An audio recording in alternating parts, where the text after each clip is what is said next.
Chandler's secret. Just mix an Oreo with a candle, and you'll thank me forever.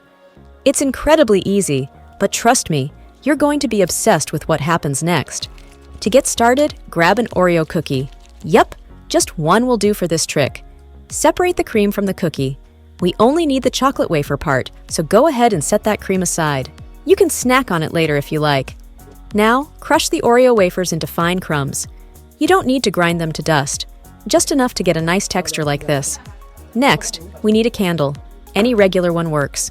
If it's already burnt a little, even better. Let's cut the candle in small wax pieces and put it in a small container. This little trick is wonderful, and it's something I've seen used for years to create an inviting atmosphere. Stick with me, and by the end, you'll have a sweet surprise perfect for cozying up your space. Then put it in the stove until melted. Before we move on, let me know where you're watching from. Drop your city in the comments, and I'll give a shout out to my favorite one in my next video. Today's shout out goes to Yannick from New York. Thanks for tuning in.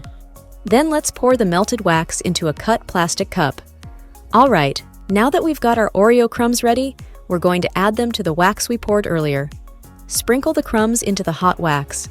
Be careful, it's hot. Stir gently to combine the Oreo magic with the waxy goodness. Now, it's time for the wick.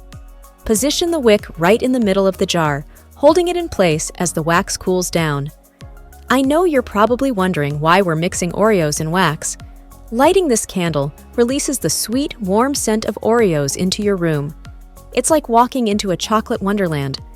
This Oreo-scented candle is perfect for adding a touch of cozy to any space without the calories.